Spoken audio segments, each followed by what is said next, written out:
Pandian store சீரியலில் அடுத்து வர எபிசோடில் நம்ம கதிர் இருந்துட்டு அரசுக்கிட்ட போயிட்டு மன்னிப்பு கேட்குறாங்க. நான் பண்ணதான் ரொம்ப பெரிய தப்பு. எந்த சூழ்நிலையாக இருந்திருந்தாலையும் மாப்பிள்ளைக்கிட்ட நான் விஷயத்த சொல்லியிருக்கணும். ஆனால் சொல்லாமல் விட்டுட்டு இன்றைக்கி எல்லாரும் முன்னாடியும் நீ அவமானப்படுற மாதிரி ஆயிடுச்சு.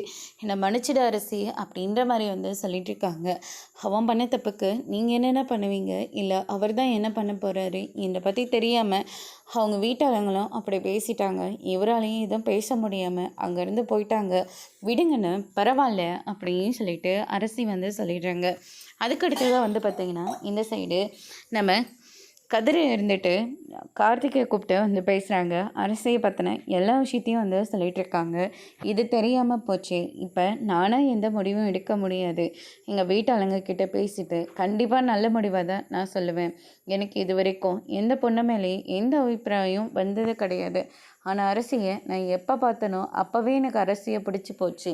அதுக்கப்புறமா தான் உங்கள் எல்லாரையோட நெருங்கி பழகிற சந்தர்ப்பம் எனக்கு கிடைச்சிது.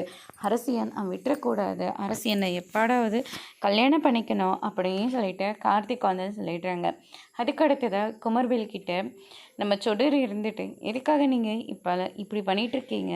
உங்களுக்கும் எனக்கும் கல்யாணம் ஆகிடுச்சு இல்லை, இனிமேலாச்சும் இந்த மாதிரி எதுவும் பண்ணாமல் இருங்க அப்படின்ற மாதிரி சொல்கிறாங்க. நான் எப்படி இருக்கணும்னு நான் பார்த்துக்கிறேன். தேவையில்லாமல் என்னோடய விஷயத்தில் நீ தலையிடாத அப்படின்னு சொல்லிட்டு நம்ம குமர்வேல் வந்து திட்டி விட்டுறாங்க. அதோடு இன்னைக்கான பிரம்ம முடிச்சிருக்காங்க. இனி பாண்டியன் ஸ்டோர் சீரியலில் அடுத்தடுத்து என்னெல்லாம் நடக்க போகுதுன்றதை வெயிட் பண்ணி பார்க்கலாம். தேங்க்யூ.